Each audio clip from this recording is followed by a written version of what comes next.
Bienvenidos al Hotel Jorge Juan con Javier Aznar, un podcast de Vanity Fair y Seagrams.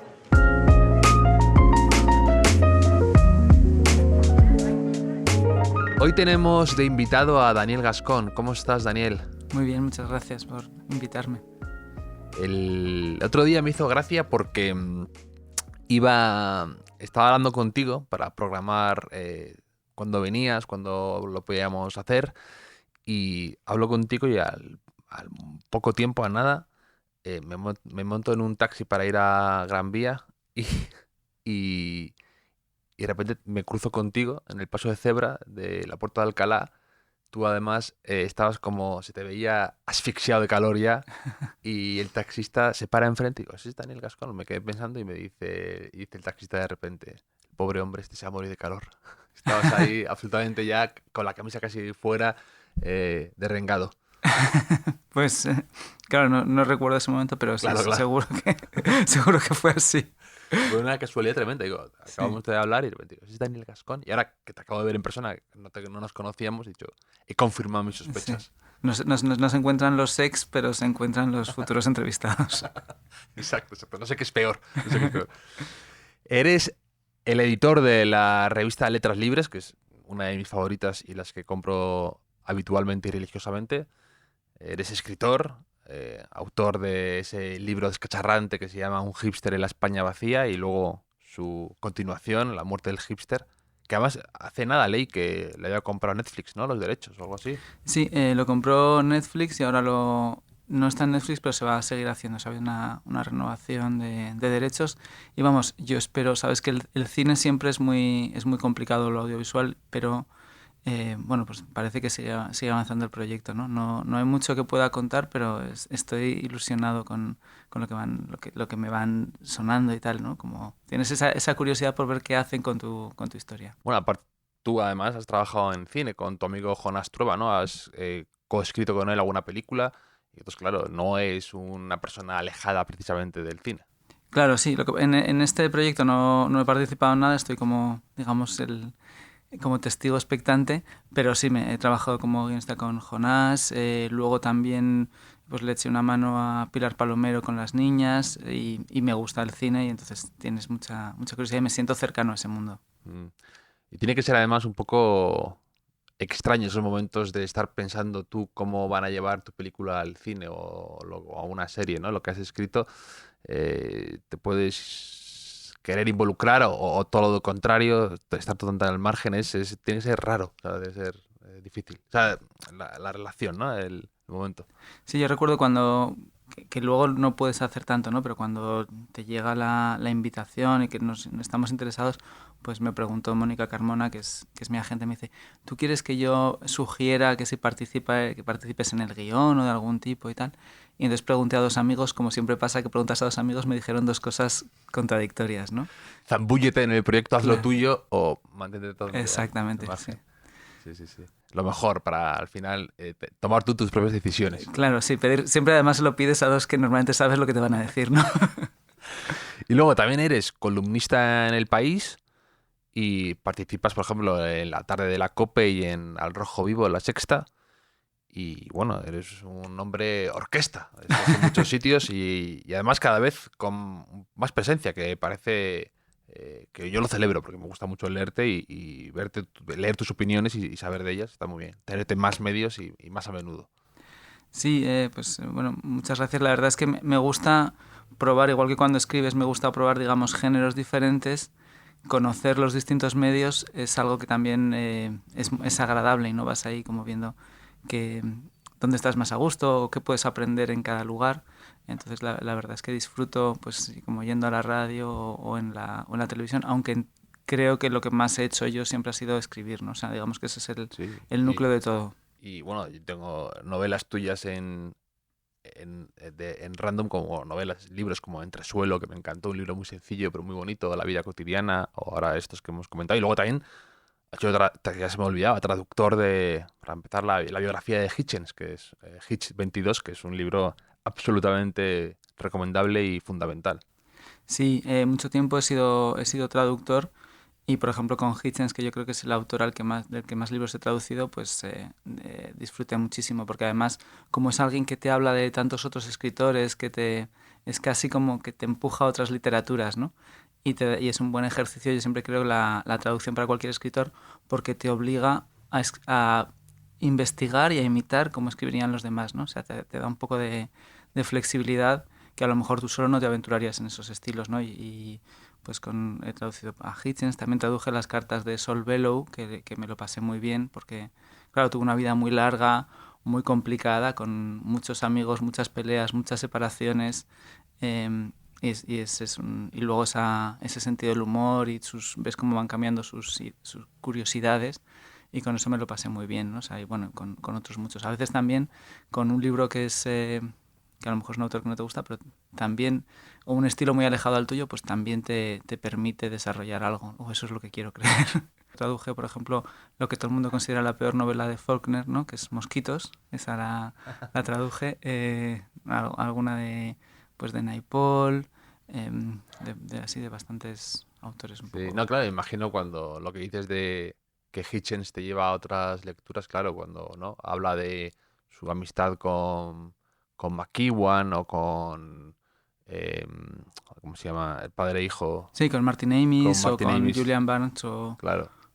pero también, por ejemplo, mucha gente, pues Orwell es, por supuesto, ¿no? Porque tiene además el libro sobre por qué importa Orwell, pero también otros autores que a lo mejor, como Víctor Serge o Kessler, que sí que ha tenido la relación con España, pero que más o menos yo llegué a través de él, o otros autores quizá pues más británicos, menos conocidos, o una forma de leerlos, ¿no? A lo mejor, pues, algunos llegas de todas maneras, porque a Oden llegas siempre, ¿no? Pero de repente él te presenta dos versos y dices, bueno, yo quiero leer más de este personaje, ¿no?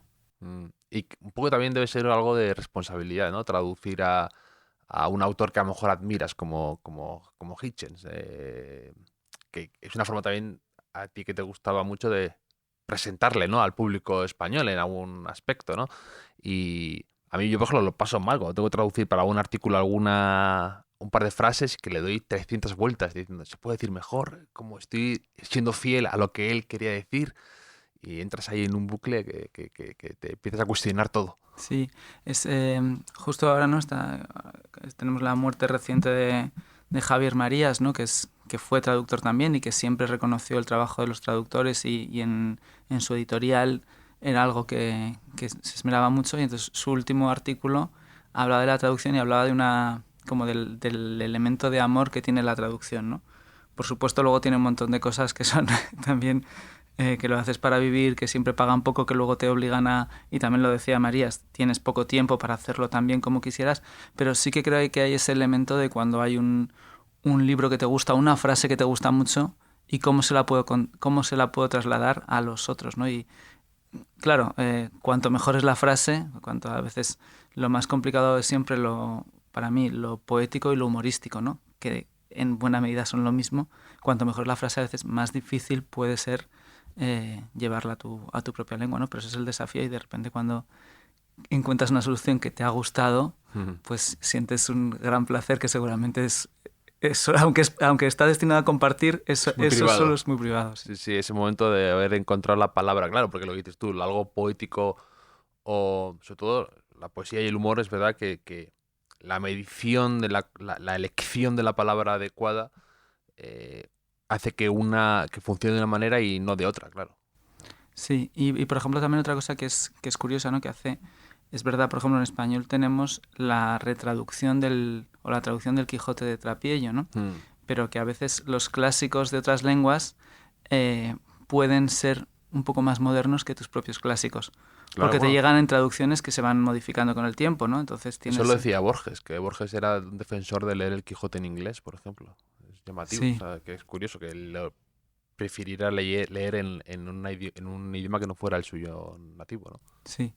Sí, sí, yo no sé si hay en esa frase de Borges que es genial, ¿no? Que lo leyó por primera vez en inglés, no sé qué parte habrá de verdad y qué parte de butad, pero desde luego es una frase muy buena y que ilumina en ese sentido que dices, ¿no? Pero él, claro, él decía que su cuidadora, su nani, como decía, era inglesa. Entonces, claro, él cuando era pequeño su idioma era ese, entonces conoció el Quijote así, ¿no? Y tiene algo de sentido y al mismo tiempo sí te sorprende, ¿no? Sí, tiene algo de sentido y luego es verdad que el Quijote tuvo una influencia en el desarrollo de la novela inglesa que es bestial, ¿no? Que los primeros grandes novelistas, Fielding, pues todos, Smollett creo que es el que hace la traducción del Quijote y en algunos de estos libros que salen del nacimiento de la novela es escrito a la manera de Cervantes, ¿no? O sea que en ese juego biográfico y que tiene sentido por la vida de Borges y también en el elemento de la traducción y también hay algo que tiene que ver con el desarrollo, ¿no? De que es eso que se dice a veces que España inventa la novela moderna o lo inventa Cervantes y luego durante un tiempo pues casi como si nos hubiera olvidado eso, ¿no? Sí, Y bueno, mientras que en el idioma inglés sí que tuvo ese desarrollo. Jesús García Maestro, que siempre hace esa... Dice, le he visto alguna de la frase esa de que, bueno, el Quijote es el ADN de la literatura, ¿no? Entonces yo ahora, en cuanto puedo, la suelto, Sí, el ADN de el la ADN. literatura y zanja cualquier debate, la tiro así. Sí. Creo que además, también para The Objective vas a hacer ahora un curso, ¿no? De un poco columnismo de opinión, ¿no? De lo que tú has aprendido y lo que crees que puede ser útil para los demás, se dediquen a eso o no, que también es muy interesante, ¿no? Yo, ahora que habrás dado muchas vueltas al tema, te quería preguntar para ti cuál es la clave cuando tú te enfrentas a escribir una columna para El País de algún tema. ¿Cuáles son tus mandamientos o lo que tienes muy presente y que de algún modo vas a transmitir en este curso, por ejemplo? Me interesa saber eso. Sí. El curso he hecho varias ediciones y ahora haré la cuarta que se ha pospuesto, iba a ser la semana que viene, pero lo vamos a atrasar. Pero bueno, en parte lo das para tener una Claro. idea de tu propio oficio también, ¿no? Total.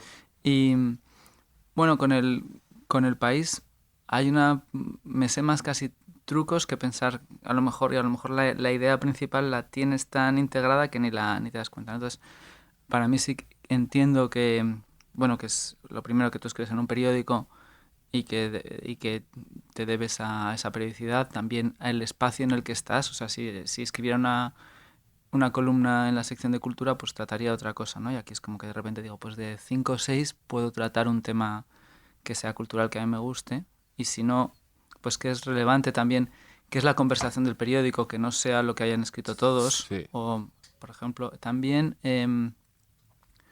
luego sí que es muy distinto tener una columna de unas 400 palabras como la que tengo yo ahora, que una de 1000, ¿no? Porque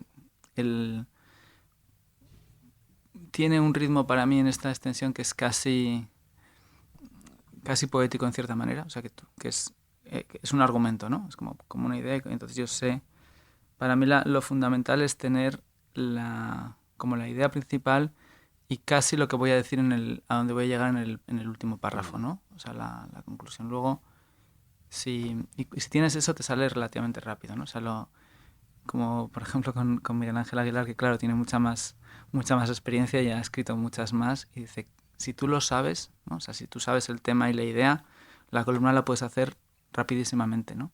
En cambio, si no lo tienes tan claro es cuando empiezas a buscar, cuando estás ahí vacilando, ¿no? Entonces yo muchas veces lo que intento es ir pensando a lo largo de la semana, o casi son los temas que te van interesando más, ¿no? Y que se te ocurre una idea que no sea lo mismo que repiten todos, ¿no? O sea, digo, incluso si están escribiendo todos, dices, bueno, a ver cómo encuentro yo una vuelta más o lo puedo enfocar de otra manera. Y luego pensar, ¿no? Eso que se entienda la posición también, ¿no? O sea, y que la argumentación vaya más o menos de manera fluida, ¿no? Además, creo que es muy importante lo que dices, que no es una tontería lo de una idea, porque a veces, sin darte cuenta, en una columna eso de a lo mejor 2000 caracteres o poco más, eh, quieres meter 3 ideas que las puedes ver conectadas y al final te queda algo demasiado abigarrado y no respira la propia idea, Claro. ¿no? No dejas al lector que vaya formándose su propia opinión mientras te va leyendo. Es demasiado contenido, es como una morcilla ahí yo con eso también me puedo ocurrir, sí. Sí, claro, porque tiene que ver siempre, ¿no? Con una idea de ritmo, ¿no? De tiempo que tienes. O sea, esta idea a lo mejor si la meto aquí, no tiene espacio, no se entiende, la quemo. Luego también es verdad que tú te esfuerzas mucho y tienes que esforzarte y luego pues lo lee uno caminando en el metro, pasa tal y se distrae como yo mismo hago leyendo las columnas de los demás, ¿no? O sea que eso, pero tú tienes que hacerlo como para que se pueda leer sin distracciones, aunque luego la vida está llena de distracciones, ¿no? Sí, sí, es verdad que además también yo lo hablo mucho, lo de con gente que publica como tú, que a veces también me obsesiona, que veo cómo nos ha deformado un poco a veces Internet la forma de procesar la información. De que a veces cuando te tienes que adaptar a una columna, a veces lo leo y parece como un hilo de Twitter o una sucesión de pequeños tweets. Entonces, luchar contra eso, lo que dices tú, del que tenga un ritmo propio, es algo que me obsesiona y que le doy vueltas, porque a veces eso, la forma de procesar antes del blog a la columna, de la columna al tweet, del tweet ahora la gente escribe en Instagram, el formato va deformándose y tu forma de leerlo cambia, ¿sabes? Sí, sí, también incluso la posición en la que lees, ¿no? Si tú cuando leías solo en papel o ahora que vas leyendo a lo Claro. mejor pues en el ordenador o vas leyendo en el móvil caminando, ¿no? Pues eso va cambiando. De todas formas, por ejemplo, otra cosa yo creo que, digamos, normalmente también depende de la cantidad de columnas que hagas, ¿no? A veces me sorprende ver gente que a lo mejor escribe 4 columnas al año y entonces va y se pone a escribir de su hijo. Incomprensible, ¿no? O sea, que dices, yo entiendo que si escribes eso, como lo dice Paul Johnson, ¿no? En el libro este de Al infierno con Picasso, que tiene este prólogo de cómo ser columnista y entonces le dice, bueno, pues si tú escribes no sé cuántas, te puedes permitir una al año que sea personal, ¿no? Pero quiero decir que si haces muchas, pues también puedes jugar a lo mejor con la forma y dices, y pues normalmente la mayoría de las columnas lo mejor es una idea, eh, pero a lo mejor un día, como haces varias, puedes jugar justamente a una columna donde intentes meter más ideas y que sea, yo qué sé, eh, sabiendo que ese es el desafío, ¿no? Como eh, cómo voy a jugar con ese abigarramiento, ¿no? Mm. O decir, pues bueno, yo normalmente no hago una columna personal, pero hoy lo voy a hacer, porque a veces tienes que jugar un poco con cierta variedad, ¿no? Y tú te desenvuelves muy bien en esa variedad, además, es verdad, porque a veces mezclas, o en lo que escribes, cosas muy personales con cosas de la más rabiosa actualidad, como se dice, y te manejas fenomenal. Y también te quería preguntar, ¿cómo haces para, hablando de esta variedad, cómo te preparas para ir también a hablar en una tertulia en televisión o en la radio? Porque no tiene que ser fácil cambiar el registro según qué formato y adaptarse a un medio exigente como pues cada vez la gente un poco que se dedica a lo que haces tú, pues a veces contra su propia voluntad, en ocasiones tiene que estar más expuesto, ¿no? Y incluso la radio ahora a veces se hace por streaming y todas estas cosas, ¿no? Sí. Entonces, ¿cómo para intervenir en una tertulia en la radio, la televisión, si tienes tu rutina un poco antes de cómo te preparas para adaptarte a ese medio? Sí, bueno, adaptarte a ese medio es un poco Sobrevivir. sobrevivir, exactamente. Es un poco a tientas, ¿no? Supongo que a lo mejor debería hacer cosas más sistemáticas, pero pero pues vas yendo y vas un poco aprendiendo, ¿no? Y vas adquiriendo Sí. cierta soltura o al menos cierta impresión de soltura, ¿no? Que te pones nervioso igual. Pues intentas saberte los temas, más o menos como son cuestiones de actualidad, pues estás un poco en el mundo y ves que buscas que puedes aportar y luego quizá lo que tengo como ventaja, digo, pues en la tele, para bien y para mal, como no tiendo a extenderme mucho, pues entonces eso es bueno, pero bueno, que seguramente es un defecto, ¿no? Y bueno, en la radio me gusta mucho pues la inmediatez y depende mucho también de con quién lo estás haciendo, ¿no? Quién es la persona un poco que te lleva. Yo ahora, pues en la COPE, que estoy con Pilar Cisneros, la verdad es que te arropa mucho, ¿no? Y Ujú. con Antonio Delgado antes cuando estaba en Radio Nacional o en Al Rojo Vivo, pues también Ferreras la lleva muy bien y te hace una pregunta que digamos que te da un pie y pensando un poco qué imagina que tú puedes responder, ¿no? Entonces te ayudan. Yo también arropo aquí, Daniel. Sí. Lo sé. ¿Y qué? ¿Y te llevas, por ejemplo, te llevas notas tú o no? O sea, o prefieres ir un poco Sí, para no no, agobiarte con... sí, no, me llevo notas, me leo todo lo que puedo antes. Estoy tomando notas también durante el programa porque se Sí. te ocurren cosas. Luego a la mitad tengo una letra Sí. malísima y No te entonces entiendes, no entra un entiendo. agobio y dices, Sí. ¿qué había pensado hace 30 segundos? Que soy incapaz Sí. de descifrarlo ahora. Claro, y otras veces pues tienes como una respuesta y dices, ah, mira, se me ha ocurrido una columna porque es enlazado como 3 argumentos y entonces ya esto sería la columna. A lo mejor no es una intervención televisiva, pero bueno. Bueno, Hitchens se le daba muy bien, ¿no? También el tema de ir a la televisión y enzarzarse Sí. en debates, y era un gran conversador y temido y admirado a la vez, ¿no? Y bueno, y supongo que la radio también, ¿no? Entonces también tienes ahí ¿no? Un buen ejemplo al que... Sí, lo que pasa es que, claro, en eso era tan brillante y tenía esa memoria, esa precisión. Justo ayer o anteayer veía una conversación que tenía sobre Trotsky con Robert Service y estaba muy bien como hablaban, además, dos tipos con cierto desacuerdo, pero con los dos muy hábiles y muy estudiosos. Y sí que bueno, lo veo, creo que además es gracioso que yo creo que tiene muchísimas visionados en YouTube, ¿no? Pero lo veo, no, dices, me gustaría aprender algo, pero no, lo ves como, es como, yo qué sé, como jugar a un jugador muy bueno que dices, pues ya es otra dimensión, ¿no?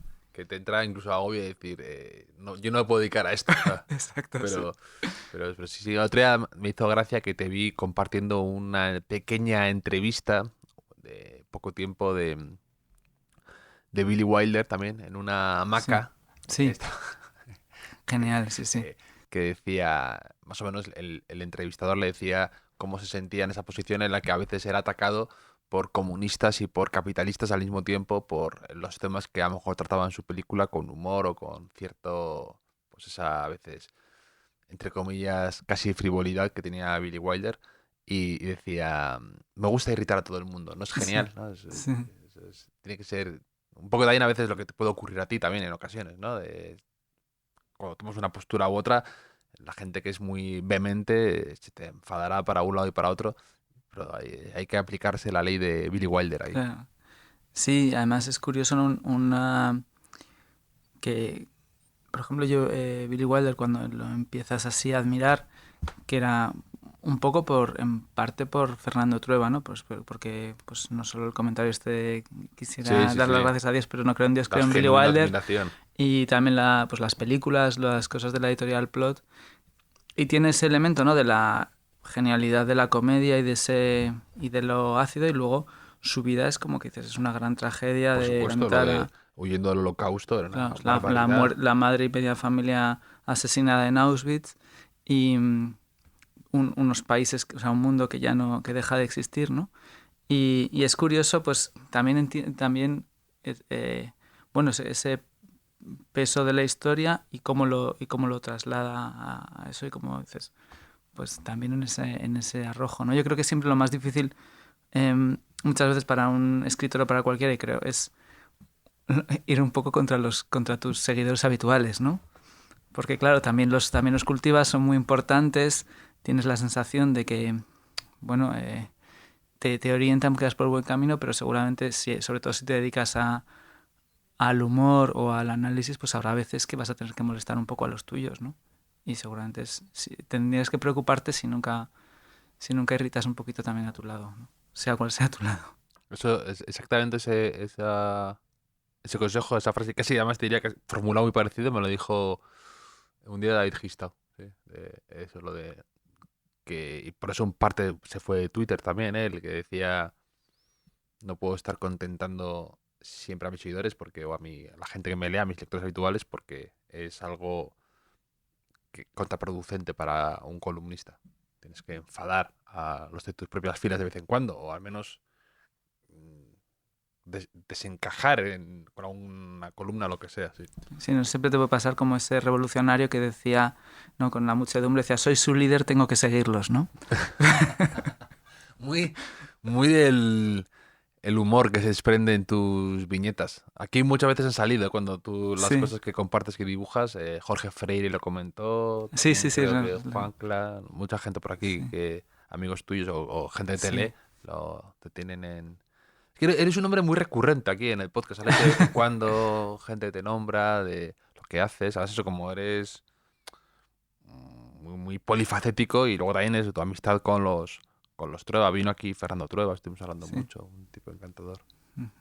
Claro, sí, yo bueno, soy muy amigo de Jonás desde la adolescencia. Nos hicimos amigos en La Buena Vida haciendo de extras en la primera película de David Trueba. Y entonces allí los dos éramos figurantes en unas de las escenas y ya nos hicimos amigos y desde Sois amigos entonces... como estos famosos amigos de ser actores infantiles, ¿no? Un poco Exactamente, sí. Hollywood os unía un poco. Eso es, sí, es un poco como lo de Licorice Pizza, digamos, pero... Algo pero- así, algo así, algo así. Sí. ¿Te gustó el Licorice Pizza? Sí, me gusta, sí, me gustó, me gustó incluso en ese lado un poco deslavazado que tiene. Además, yo creo que tenía algo, bueno, una potencia así evocativa, ¿no? Que te obligaba también, pensabas en tu adolescencia, luego esa especie de retrato de la ciudad, ¿no? Mm. Tenía muchas cosas que me gustaron en la película. Y la banda sonora, que es genial, que la escucho muchas veces. Sí, sí, además era eso, muy setentera, Sí, está muy bien. Y el retrato que hace del marido este loco de Barbara Streisand, sí, que han contado historias geniales de él, Kevin Smith y demás, debía ser así de personaje y de excéntrico. Pero sí, una película salida del cine diciendo, me ha gustado, tampoco me ha encantado. Tenía ganas de que me gustara incluso un pelín más, pero es una buena película. Sale la de las Haim y tal, está muy bien. Y a mí es que además me gustan mucho estas películas bastante urbanas. No sé, me gustan mucho las películas en las que salen en ciudades. E incluso jugar a reconocerlas, o incluso en este caso, sí, imaginarme que conozco esas ciudades, que no las he vivido porque son de otra época y de otro país. Pero me gusta cuando salen muchas ciudades y calles y casas y tal. Me sí. obsesiona mucho. Me gusta. A veces era más fácil además grabar películas antes en exteriores y Que- de repente te encuentras películas de los 80 y dices, "Uy, qué maravilla, está como retratada Madrid, ¿no?" Claro, sí, eso es un... Claro, y eso que esta es de época, ¿no? Pero un encanto que tiene siempre el cine, ese es el valor documental, ¿no? Que a veces tú ves una película que a lo mejor no es muy buena, la historia no te interesa mucho, pero dices, pero ¿cómo estoy...? Han pasado unos años, dices, ¿cómo está contándome esta ciudad, ¿no? Las calles, eso pasa con muchas y creo que es uno de los elementos Me más pasó hace magníficos. poco con una película que pillé así de Manolo Summers, una de los Hombres G, Sí, eh, que salía Madrid en los 80, la zona de Azca y la zona de cerca del Bernabéu y demás.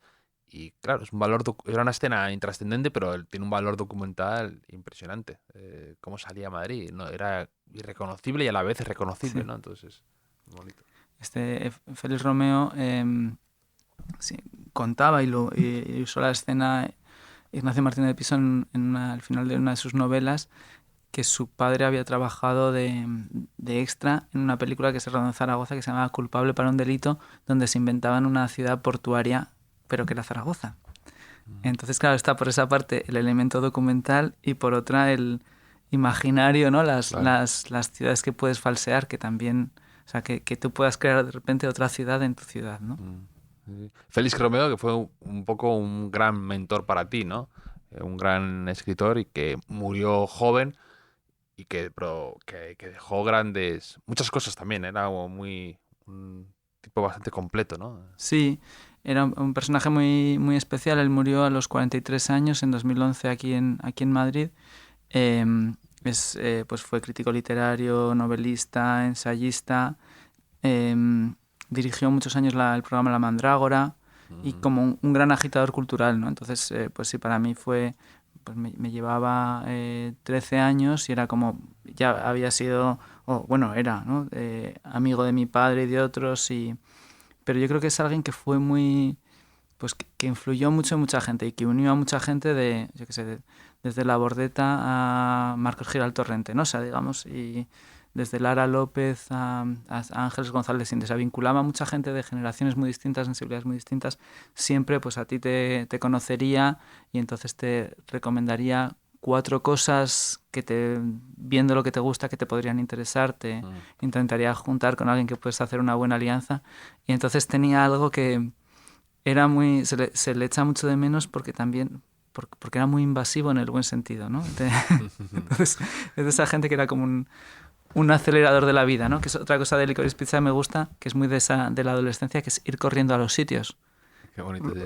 Que ahora pues ya de mayor pues ya ves que estás como asfixiado en la Plaza de la Independencia, pero a los 15 vas corriendo a todas partes porque siempre hay muchas cosas que hacer, ¿no? Sí, sí, es verdad que en Licorice Pizza hay un montón de escenas corriendo un poco sin demasiada necesidad, ¿no? Sí. Pero es bonito, es bonito, bonito. Aquí tenemos la tradición del cuestionario Proust. Si te parece, te voy a lanzar unas cuantas preguntas. Vale.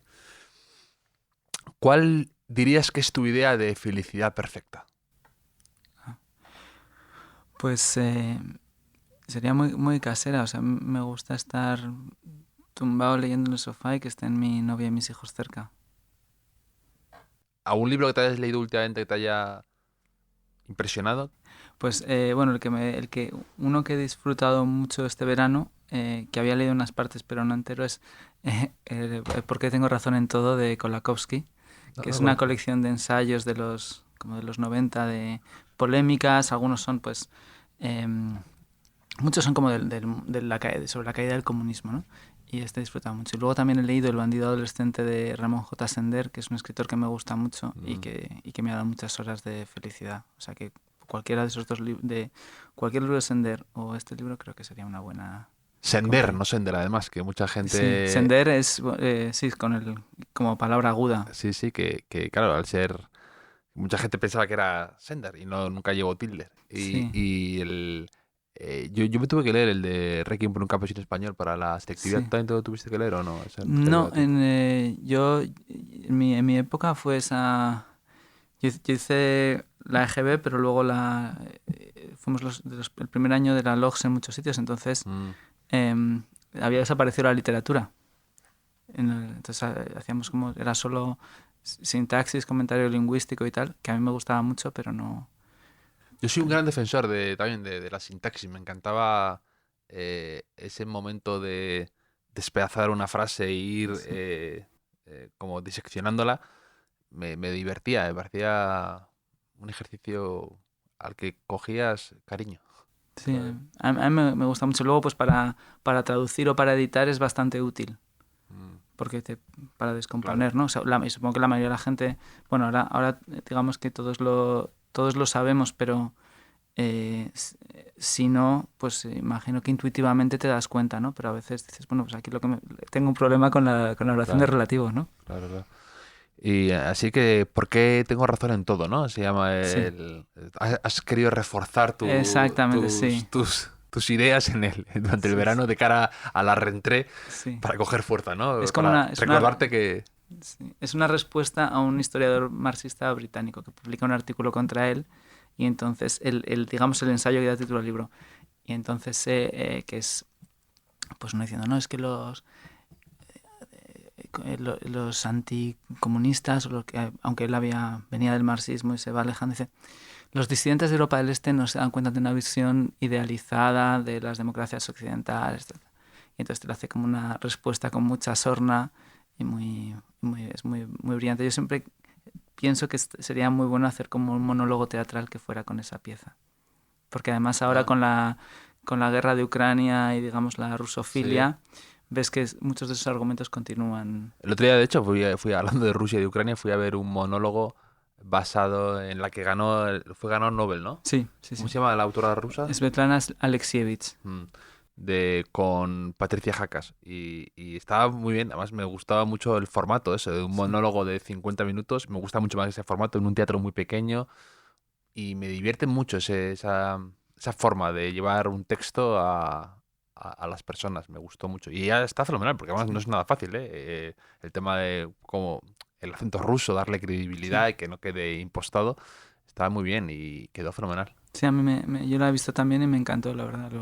Y me pareció que era muy difícil y muy valiente, ¿no? Inventarte ese acento tan extraño y que sea tan verosímil, ¿no? Luego además me contaba que en una charla que daba, entonces hacía como una parte del monólogo que hay palabras que dicen ruso, entonces una del público le empezó a increpar y a dirigirse a ella en ruso pensando que era que era rusa, ¿no? O sea, que había conseguido muy bien el Sí, acento. incluso además, la ayuda que tenga, incluso podría pasar por rusa en un momento dado. No sé Sí. por qué, al ser como de piel clara, podría pasar. Y sí, no, es estupendo. Pues mira, pues ya tienes otra cosa que hacer que llevar Eso. un monólogo al teatro así. Estaría bien.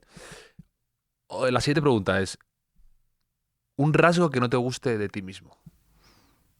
La indecisión. Un rasgo que no te guste de los demás. Mm, Pues digamos que la pesadez, digamos, ¿sabes? El que no deja hablar a los demás, el que te está... El que apabulla un poco, no Es, como lo que decías tú, lo que antes has dicho, el que no es invasivo en el buen término, ¿no? Como sí, decías de Félix Romeo, en el peor, ¿no? En el, sí, en el exhibicionismo más que en el, ¿no?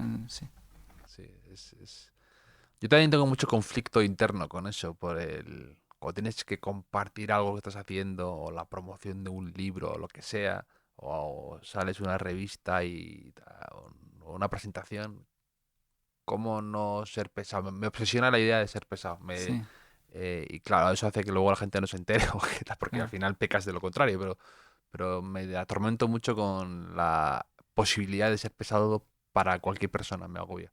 Sí, claro. Ahora, siempre que dices una cosa, luego dices, pues debería haber dicho otra, ¿no? Porque esto es lo de la indecisión.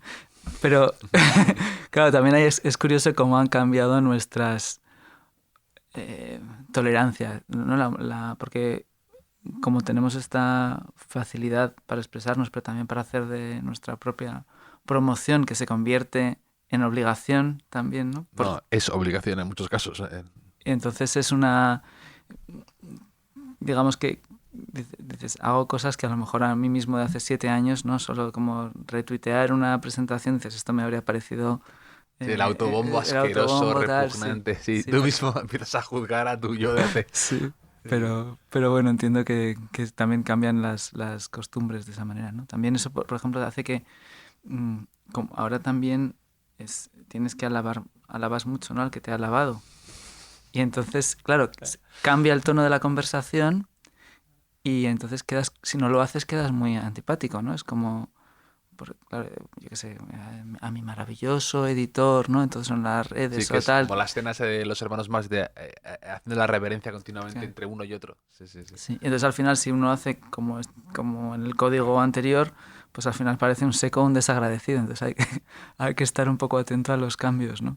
Sí, a veces yo creo que eso se confunde la antipatía con una cierta educada sequedad en cuanto a no hacer grandes aspavientos y no volverse loco eso en ese tipo de cuestiones que tú dices porque además si no puede quedar impostado, entonces sí, ser pesado es lo peor. Como decía, ¿no? Eso lo decía uno de los paneros, ¿no? Lo de nada, pero en la vida que ser un coñazo, ¿no? Sí. Eso es verdad. ¿Una última exposición de arte o un museo que hayas estado y que te haya gustado, que te haya hecho pensar? Pues hace poco estuvo aquí mi padre aquí en Madrid, entonces mi padre cuando viene desde Zaragoza ve todas las exposiciones que puede y vimos varias, entre ellas la de Sender. Me gustó mucho la de pintura de Carlos García Alix en el Círculo de Bellas Artes. Mm. Y luego vimos ahí en el canal una de fotografía, pero esta de los paisajes de García Alix me pareció muy, muy bonita y muy... Ahora hay una exposición de García Alix junto a Solana Sí, en la galería de Leandro Navarro y que es muy recomendable. Sobre todo es que esa España, la España negra esa que pintaba Solana es impresionante. Y Solana es un pintor que fuera de España además también ha tenido un reconocimiento abrumador en Argentina, en Japón. Es un artista absolutamente reverenciado y muy querido. Y aquí se le tiene muy alta estima, pero no la suficiente, porque se asocia con esa España un poco más que asusta. Pero es impresionante lo bueno que era con algunas cosas y cómo al mismo tiempo sigue siendo vigente de algún modo. sí, a mí me gusta mucho y por ejemplo hace poco, bueno, hace unos meses, pero uno que le admira mucho, que es Pepe Cerda, que es un pintor aragonés y exponía ahí en Casa de Vacas del Retiro, Mm. hace unos paisajes que hace muy bonitos. Y él ha escrito y habla muy... Dice cosas muy interesantes sobre él. Y entonces estas exposiciones son fotos de García Alix enfrentadas a cuadros de Solana. Entonces es una mezcla interesante. Sí, ayer leí un artículo que salía sobre la exposición de María de la Peña en El Confidencial, que estaba muy bien, que entrevistaban a García Alix y la quiero ver, sí. Una ciudad que te guste especialmente, a lo mejor incluso a ti que te gustan mucho los libros, todo el mundo, todo el aspecto cultural, que has hecho mucho trabajo, tú, tu hermana, tu padre, con eso, en ese mundo, alguno a ti que te inspire especialmente o que siempre digas, me encanta volver o ir aquí.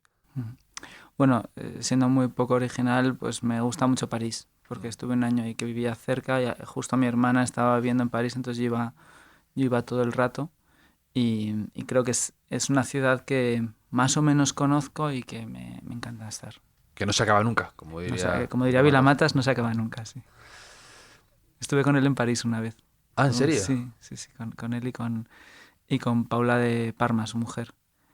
Y que era cuando yo estaba viviendo allí. Y era muy gracioso porque él que había dejado de beber y ella había dejado de fumar.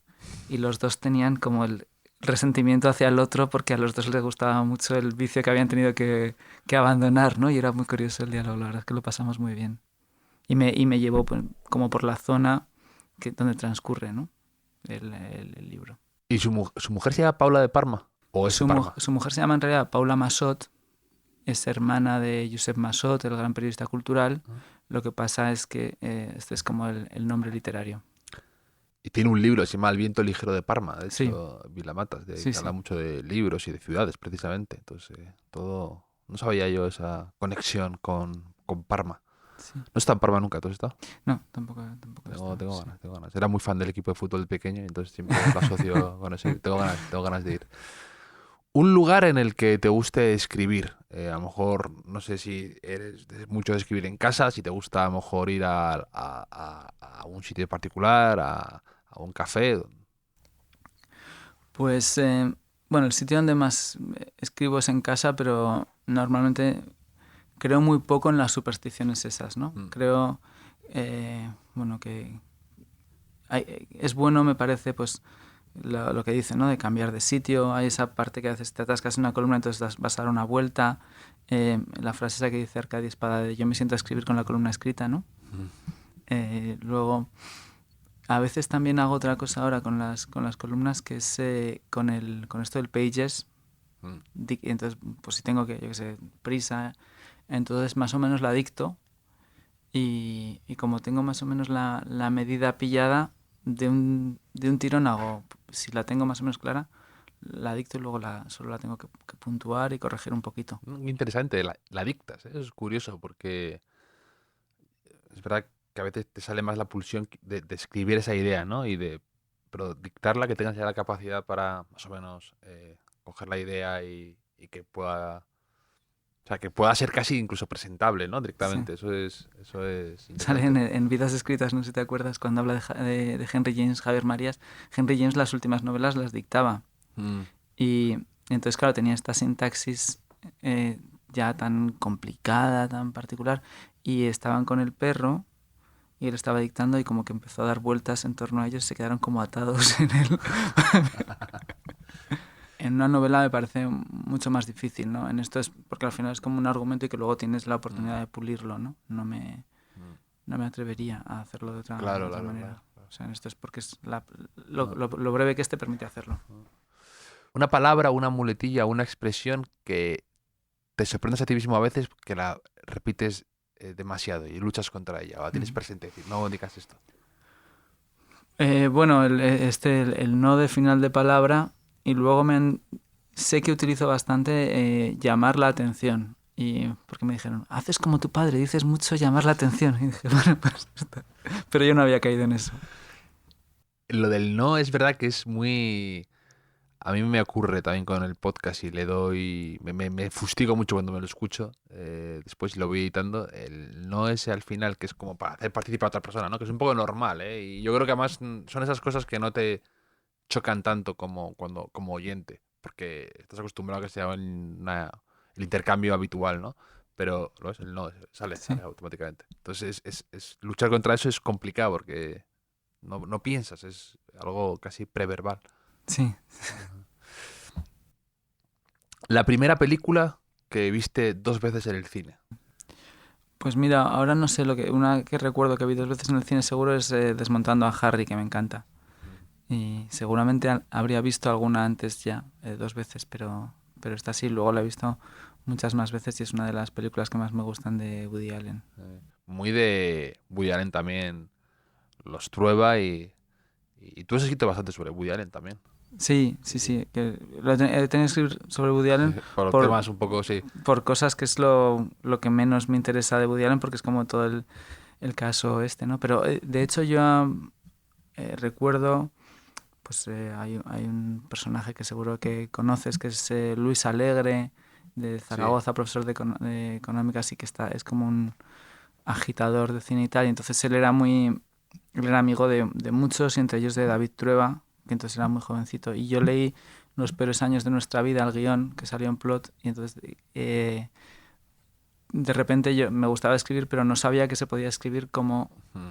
con ese humor y sobre cosas, digamos, relativamente cercanas, aunque yo todavía no, yo tenía 12 o 13 años, o sea, todavía no estaba en la edad de las chicas, solo como que la vislumbraba, y a partir de ahí eso me llevó como a Woody Allen y a los textos y a las películas, entonces es alguien que admiro mucho, ¿no? También como director y luego como escritor, esos libros de cuentos sin plumas y Sí. tal, he disfrutado Hay una mucho. pura anarquía, ¿no? Sí, O sea, ese es yo creo que ese es de los recientes, ¿no? Sí. ah. Y cómo acabar de una vez por todas con la cultura. Sí.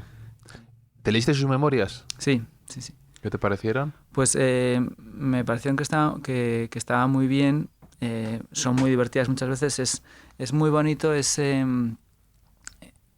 cuando te cuenta la historia de alguien que quiere, ¿no? El oficio, aprender, el deslumbramiento, cuando se pone a escribir Los para las comienzos, columnas, eso claro. me gustó mucho, ¿no? O sea, la otra parte, pues parece que vas ganando velocidad, es menos interesante, y luego, pues el caso, me gustó escuchar su visión, que más o menos la conocía, pero lo que más me interesó son los comienzos, ¿no? Muchas veces creo que en las autobiografías de los artistas lo más bonito es el principio. Sí, claro. A mí, es verdad que no me gusta demasiado que sean tan cronológicas. Me Sí, gusta que salten y que intercambien momentos y que sea como más una visión más ecléctica del libro, no la que es más previsible, ¿no? El progreso desde que es pequeño y contándome todas las historias de su familia, a sí, veces me aburre un poco. Hay que ser muy bueno para hacerlo muy interesante. Y en general es que a veces con las memorias, bueno, vosotros en Letras Libres habláis mucho de muchas memorias y las analizáis y las recomendáis sí o no. Me acuerdo, ahora que lo dices, juraría haberte leído una crítica, no voy a decir dura porque es una crítica muy bien escrita, pero contundente sobre las memorias de Bruce Springsteen, yo creo, ¿no? Que no te gustaron sí. mucho. No, pues ahora de hecho estaba pensando ahora con las de Woody Allen en ellas, que también me gusta a mí mucho Springsteen. Me pareció que era un poco que la parte final pues era menos interesante, ¿no? Y tiene un capítulo absurdo de unos caballos, y la parte que es muy bonita es todo ese principio, ¿no? De pues claro, al final es la pulsión de alguien con talento y esa especie de entrega un poco absurda de los comienzos, ¿no?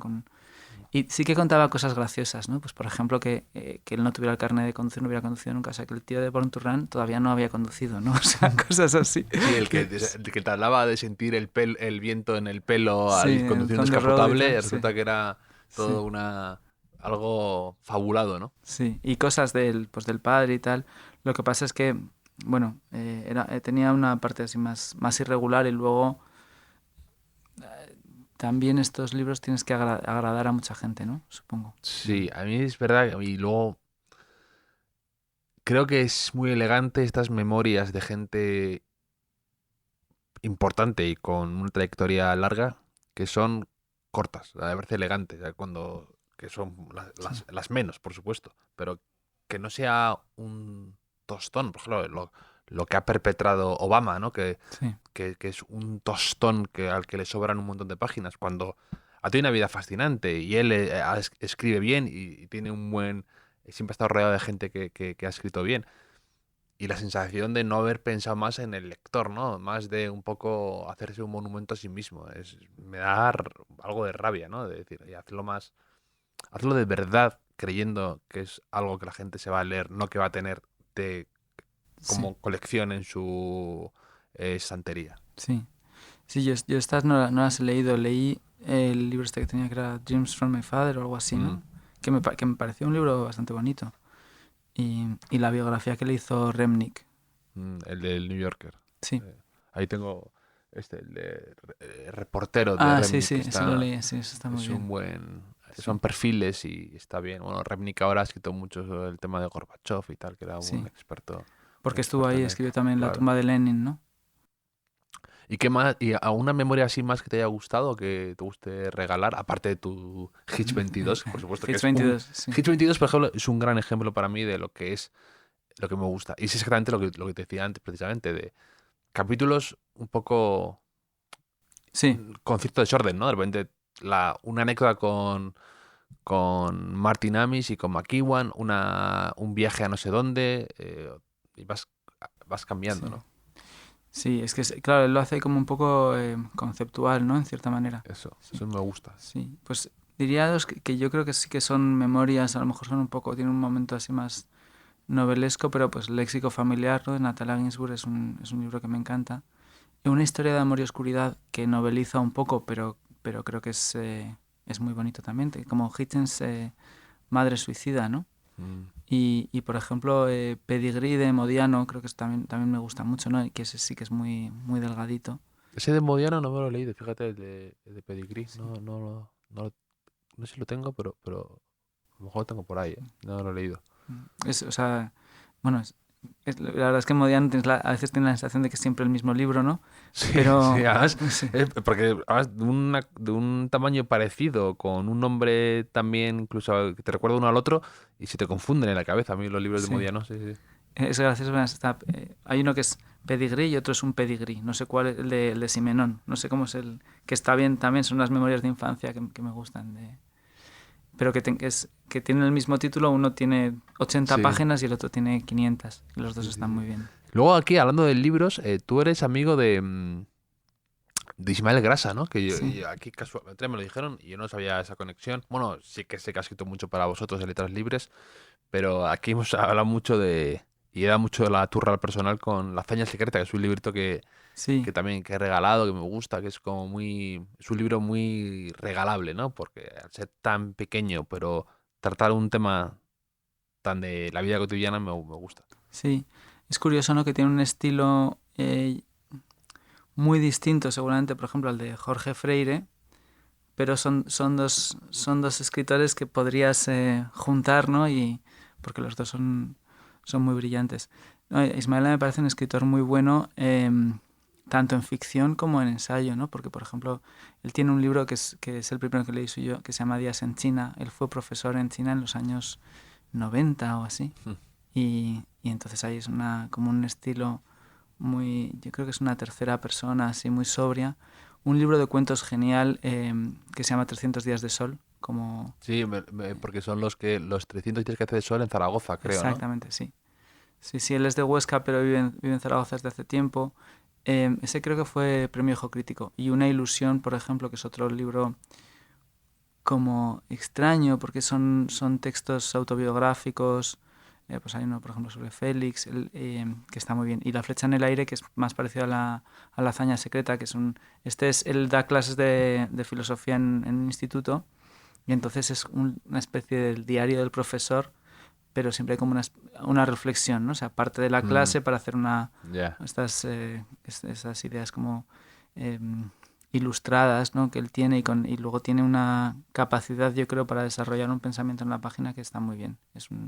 Parece un tipo muy brillante. Y La hazaña secreta es un libro que me gusta mucho. En su sobriedad es emocionante, Mm, ¿no? sí, sí.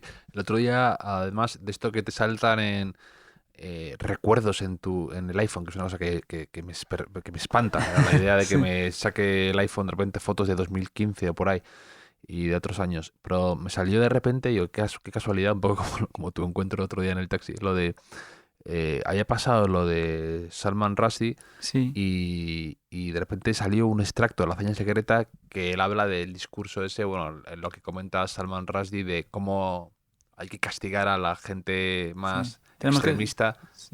que cuenta cómo es. El fundamentalista se equivoca, ¿no? Para Sí. saber que el fundamentalista se equivoca tenemos que defender lo que de verdad importa, ¿no?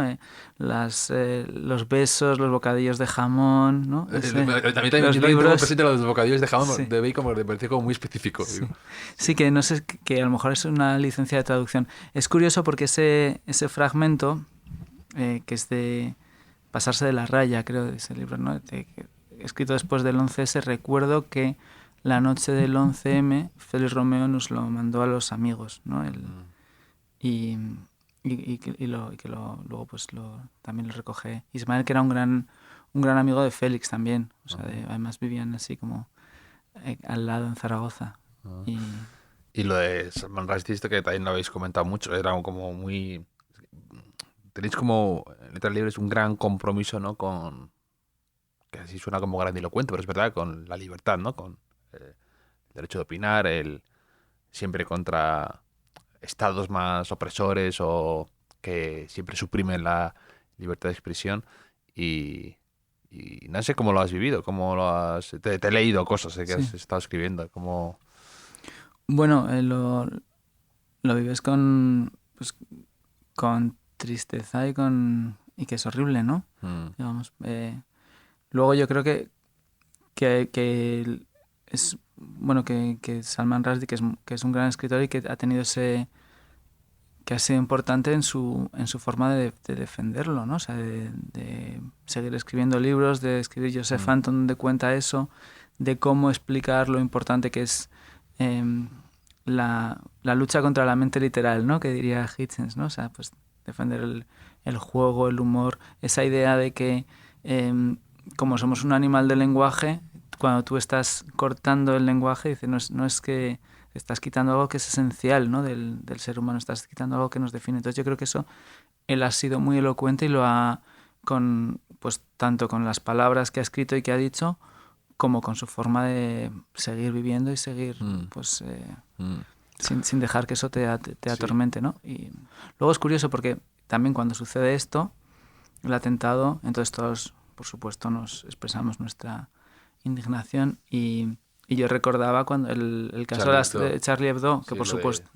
Es decir, que fue lo del el Jesús y Charlie Hebdo y de repente ya gente decía, yo no. O sea, entonces, claro, es la posición contraria Sí. que la gente le encanta tomar de vez en cuando. Claro, y por ejemplo, cuando les dieron el premio, que era el premio al coraje, me parece, algo así, del PEN, El PEN, sí. y todo este grupo de escritores anglosajones que explicaban que, bueno, que no dejaba de ser una forma de racismo y tal, lo que ellos hacían, ¿no? Y ellos entendían bien, y mientras además, que los franceses no, ¿no? O sea, y eran unos cuantos buenos escritores. Sí, sí. De Hugh Cole y compañía, que yo le descubrí Teju por Cole, otros libros. sí. Y no sé si está... Sí, varios. Bueno, yo la verdad es que Teju Cole me gustaba y entonces ya me dejó de gustar. Y bueno, Ya, es que alguna vez lo lea, pero ¿cómo no. es eso de complicado, Sí.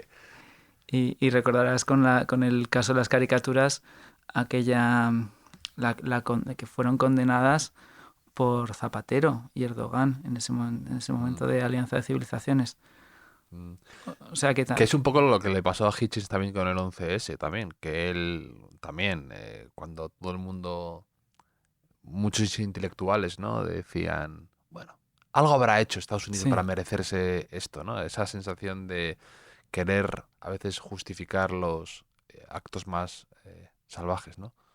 Sí, es como que dices, hay cosas que a mí no me gustan de Estados Unidos, estos han tirado de Torres, será por las razones, o sea, aunque a mí me horroriza ese acto, pero las razones por las que lo hacen son por las razones por las que a mí tampoco me gusta Estados Unidos, ¿no? Y entonces Hitchens tiene ese artículo que dice, no, justamente lo que más les molesta a los fundamentalistas islámicos, a los terroristas islámicos, no es lo malo de Occidente, es lo bueno de Occidente, ¿no? Y eso lo explica también un artículo con mucha elocuencia, sin apoyar, digamos, a los bárbaros, pero sí diciendo que los otros se han pasado un poco y hay que ser sensibles y que, bueno, que en el caso de Rushdie pasó, ¿no? Pues creo que John le Carré y John Berger fueron algunos de los que tuvieron una posición bastante discutible, ¿no? Y criticando a a Rushdie por haber insultado a una gran religión, ¿no? Como decían.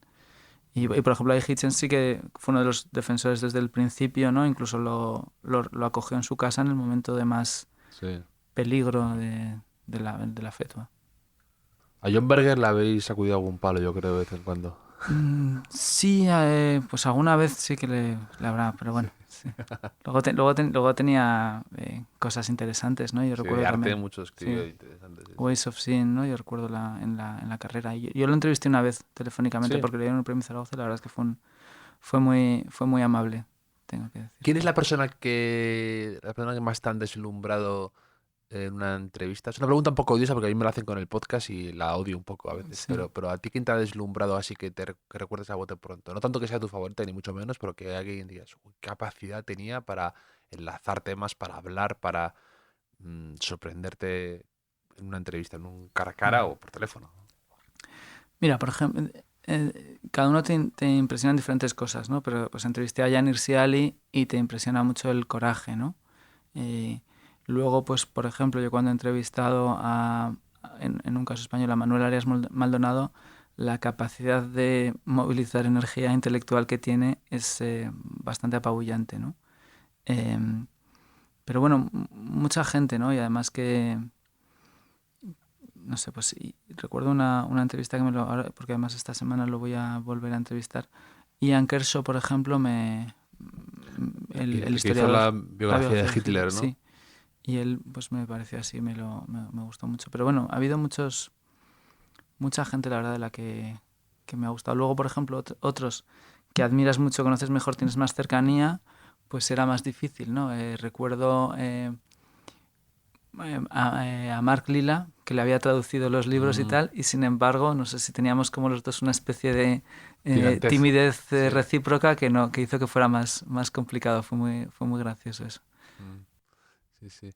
Y antes has citado a Paul Johnson, que tiene estos libros, ¿no? Uno de Churchill y tal. ¿Qué libros te gustan de Paul Johnson de estas micro, ¿no? Que tiene esa capacidad para condensar mucho en poco espacio? ¿Cuál te ha gustado de ti? A mí el libro que mejor conozco, el que más he leído, porque he leído algunos de estos, Historia de los judíos, por ejemplo, y tal, pero el que me gusta muchísimo es este de To Hell with Picasso, ¿no? Que no sé si hay traducción al castellano, imagino que sí, que son columnas y además que tiene mucho, bueno, pues con ese muy variado, mucho humor, esa especie de cierta excentricidad, ¿no? Que casi da igual que tengas razón o no, pero como lo cuento. Eso es curioso cuando dices, en el fondo me da igual estar de acuerdo o no con esta persona, me divierte el proceso.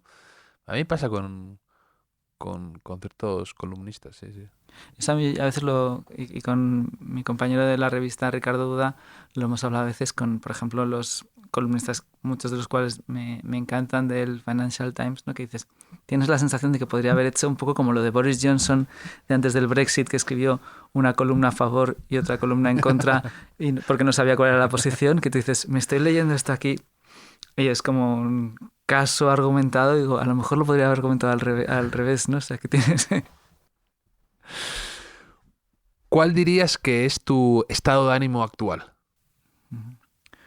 Pues creo que bastante feliz. Una posesión preciada que tengas, a lo mejor un libro especial, una edición, la primera revista que sacaste, algo que a lo mejor tu padre, que también se dedica a esto, te regaló, algo que guardes, que quizá fuera del contexto de tu casa no pensarías que tiene demasiado valor, pero para ti lo tiene mucho y lo guardas y sobrevive a todas las mudanzas, que eso es importante. Pues seguramente serían algún libro, pues algunos libros de mi padre que tengo como escritos por él, ¿no? De alguna primera edición. Tengo, pues fíjate, ahora que salíamos Félix y Rushdie y todo eso, pues tengo los versos satánicos, tengo la primera dedicada. Que Félix me regaló la primera edición y yo entrevisté a Salman Rushdie y me la firmó, ¿no? Entonces eso es, yo que no tengo mucho fetichismo, sí. pero eso sí que me gusta. Y luego creo que en general no tengo así mucha... Muy loco también, hablando del tema de los traductores y la relación que tiene con los autores originales, que loco también lo de que con el caso de Rushdie que sufrieran los traductores, claro, de su obra, eso sí. Y que carga sobre los hombros para un autor, para Rushdie en este caso, ¿no? Claro, sí, sí. Además era contra cualquier asociado con Sí, con era la publicación. fetua era como para cualquier traductores y especificaban Sí. cualquier persona involucrada en la distribución de este libro, claro. Exacto, sí, sí, sí.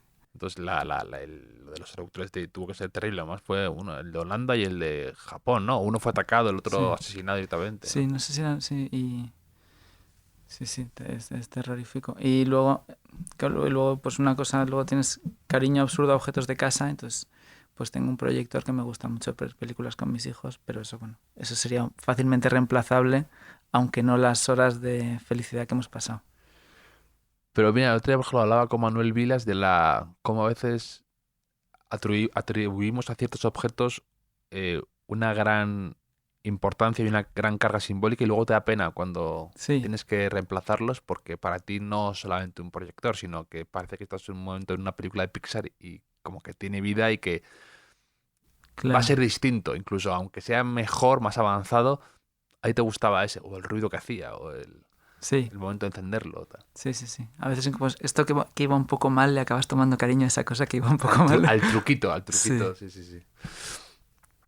En este caso creo que lo has podido responder, pero siempre pregunto a alguien, a los invitados, por un mentor, alguien que te haya ayudado mucho y te haya abierto camino, incluso puesto luz en la jungla, ¿no? sí, Y, bueno, tú has hablado de los Trueba y de Félix Romeo, ¿no? Y también tu padre. sí, sí, yo creo que esos serían seguramente los principales, ¿no? Luego, yo sí que he tenido mucha suerte porque, digamos que desde muy joven tenía interés por escribir y por la literatura y mi padre se dedicaba a eso, entonces he tenido desde muy pronto acceso a mucha gente Mm. que se dedicaba y que me han ayudado, me han enseñado, entonces he podido, o sea, me gusta mucho admirar, Mm. no tengo problemas con eso, o sea, tengo una predisposición a la admiración, digamos. Y, y es una de las cosas que más he disfrutado, ¿no? De incluso también, pues, profesores, ¿no? Yo que no he hecho carrera académica, pero pues de repente José María Bardavío es una persona que me dio clase que he admirado mucho o luego otros en la distancia, ¿no? Que vas siguiendo y que también sin que te hayan guiado, pero sí que son figuras, yo qué sé, pues yo recuerdo el análisis periodístico de Arcadi Espada, pues para mí fue muy influyente en una época, ¿no? Todavía lo es, pero digamos, pero bueno, que sí que te conmocionó, ¿no? Sí, Es tremendo a mí la sombra alargada de Arcadi en algunos temas que a mí, como tú, me leí esos manuales o que sacó, esas reflexiones sí. o sus diarios en los que Los hablaba. diarios, Raval, ¿no? Todo Claro. eso. Y también hablaba de la frontera entre la ficción y la no ficción, y cada vez Sí, es más confusa, y cómo ya no puedo evitar, cada vez que leo una típico libro que cuenta un hecho real y que es periodístico, que es no ficción por momentos, y de repente te meten un guión de una escena en la que sabes que no han podido sí, estar, me bloqueo, no puedo. O sea, por mucho que y me pasa que el libro me está gustando y de repente me mete esa escena de ficción en algo que era un acuerdo entre el lector y escritor de no ficción y ya es que me sale como un muñequito aquí de Arcadi sí, sí, sí. gritándote ¡No! Sí, ¿Sabes? sí. Yo recuerdo en una época que trabajaba en un programa de televisión bastante sensacionalista de guionista, entonces pensaba, claro, en la época en la que más lo leía y digo, es que nos estamos saltando todas las reglas. O sea, sí, sí, imaginaba como siempre dices, por ejemplo, que imaginas que sería el infierno para otro, ¿no? Y entonces digo, sería como a Arcadi que le obligaran a ver este programa, ¿no? Pero esos son buenos experimentos, ¿no? Cuando haces todo lo contrario y dices, mira, estoy cumpliendo, es como un caso práctico de la vida, ¿no? De decir, Sí. estoy viviendo en mis propias carnes como el paso a paso lo que no se tiene que hacer, ¿no? Sí, es una vez recuerdo una noche vieja también me dijo mi madre, no bebas, si bebes no te sientes, si te sientes no te tumbes, y luego como Vas paso a paso cumpliendo las dije, etapas. sí, exacto, Sí, sí. sí. También es curioso lo que comentas de que tenías acceso a ese mundo que te interesaba porque tu padre se dedicaba a eso y le gustaba y todo eso. Pero como a veces puede ser justo lo contrario, ¿no? Lo del Sí. refrán este de en casa del herrero cuchillo de palo, ¿no? Yo lo veo muy a menudo. Y, pero curioso que a ti te fuera bien para ese lado, ¿no? Sí. Porque hay gente que basta que lo haga tu padre o alguien de tu entorno para que tú te alejes completamente y en la dirección opuesta casi. Sí, eso pasa muchísimas veces. Yo creo que es un poco más común lo otro. O sea, lo que pasa es que nos llama más la atención, digamos, el que lo rechaza, ¿no? A menudo sucede también que hay un rechazo y que luego vuelves, ¿no? O sea, que la propia adolescencia o lo que sea Sí. te hace que te vayas lejos y acabas, en cierta manera, regresando. Yo en lo de mi padre siempre pienso que es porque cuando yo era pequeño, pues mi padre no era periodista, o sea, era alguien que quería ser periodista, quería ser escritor. Entonces que yo lo viví no como una profesión, sino como una aspiración, ¿no? Sí. Y también muy vinculada al tiempo libre, ¿no? Que Claro. yo en mis horas libres o sea, veía a mi padre que estaba escribiendo. Y entonces digo, o sea, cuando no hay cole, pues se puede escribir, es como un juego, ¿no? Eso es justo lo que acabas de decir de gente que primero se aleja y luego me lo contó Mauro Libertela, que Sí. aquí justo, que precisamente exactamente me decía, sus padres eran dos escritores muy importantes en Argentina y él sentía un poco todo lo contrario, ¿no? Quería alejarse un poco del mundo de la literatura y se acercó muchísimo y se metió muchísimo en la música. Pero luego él se ha dedicado a escribir, ¿no? Cuando sus padres han muerto incluso, Claro. murieron jóvenes relativamente y él ahora se dedica a eso, ¿no? Como los caminos que uno lleva a veces son inescrutables. Un punto de inflexión en tu vida, ese momento en el que dijeras, me puedo dedicar a esto, aparte de haber participado como extra en La Buena Vida. Sí. Eso fue un punto de decir, me puedo Sí. dedicar a este mundo ya. Sí, yo nunca, pero nunca he tenido vocación de actor, aunque justo antes, ese mismo verano, hice una prueba para carreteras secundarias, que yo tenía digamos, la edad del protagonista, con Resines. Entonces pude haber sido el hijo de Resines en la ficción. Ese puede haber sido tu punto Ese de puede haber inflexión, de sido mi verdad. punto de inflexión, pero al final fue Fernando Ramallo. Fernando lo hizo Ramallo mucho. fue, Sí. te quitó... Me quitó eso, aunque bueno, se lo he Pero perdonado luego con el tiempo, me ha costado. Fernando Ramallo hizo luego el Corazón del Guerrero, Claro. Cranpack, todas Sí, estas. exacto. Y ahora ha vuelto un poco, ¿no? Hizo una película con Trueba, precisamente, ¿no? Sí, casi 40. Hizo esa, la de que Sí. ahora como el remake con Lucía Jiménez, ¿no? Sí, Era- de La Buena Vida, eran los Claro, dos La Buena personajes Vida, sí, sí. sí. Y no, pero nunca he tenido, o sea, desde muy pequeño quise dedicarme a escribir y sí que luego pues hay una época que dices, pues me quería ser dibujante de cómics o guionista de cine, pero al final, bueno, pues estaba como en los afluentes de la literatura, ¿no? O del periodismo. No he tenido nunca una vocación clara hacia otra cosa, ¿no? O sea, sí que a veces cuando decía, pues puedo dar clase, ¿no? Y entonces estaban estas posibilidades de irte a Estados Unidos, pero bueno, ahí ya, cuando tenía la posibilidad de irme, pues vino una chica y nos quedamos. Y para acabar, un lema que tengas en la vida presente o algo que te repitas a ti mismo como un mantra casi, o que tendrías un poco como antes hemos dicho lo de lo de Billy Wilder, ¿no? Que él tenía, que haría ¿Cómo lo Lubitsch, haría Lubitsch? Sí. tú a lo mejor puedes que haría Hitchens, ¿no? Pero Sí. si tienes algo presente en una frase o un consejo. Pues no tengo así como un moto, pero sí que hice una recopilación como de los artículos y tal, que luego no hace tiempo. Y sí que usé una frase que a veces lo pienso que es atrévete a estar solo, ¿no? Que tiene que ver un poco con lo de llevar la contraria. No sé, que a veces, pues bueno, cuando uno siempre tiene que estar leyendo a los demás y pensando y escuchándoles, pero que a veces pues no hay que tener miedo a tener una opinión que esté en minoría, ¿no? Entonces que a veces hay que atreverse a estar solo. Buena frase. ¿Y vas a recopilar algo de tus columnas? ¿Tienes idea de hacer algo de eso? Pues, hombre, sí que me gustaría. Lo que pasa es que querría darle una idea o algún tipo de arco. Y luego, Y bueno, te han quitado el título porque siempre tengo razón, ¿no? claro, exactamente. Porque tengo razón en todo. Porque tengo razón, te lo han Sí, quitado. me lo han quitado, pero bueno, se me ocurrirá algún otro. Atrévete a estar solo es muy bueno. Sí. O sea, es muy buen título para eso. Ya lo tienes hecho casi. Ya está hecho, sí. Una vez que tienes el título, tienes el libro hecho. Es como con la columna pasa un poco eso a veces, ¿no? Sí. Pues Daniel, me lo he pasado fenomenal charlando contigo. Ha sido un placer de verdad tenerte aquí. Te admiro y te leo desde hace mucho y la conversación ha sido estupenda. Así que gracias por tu tiempo y por venir a este hotel a tomarte un Seagram's Tónica conmigo. Muchísimas gracias.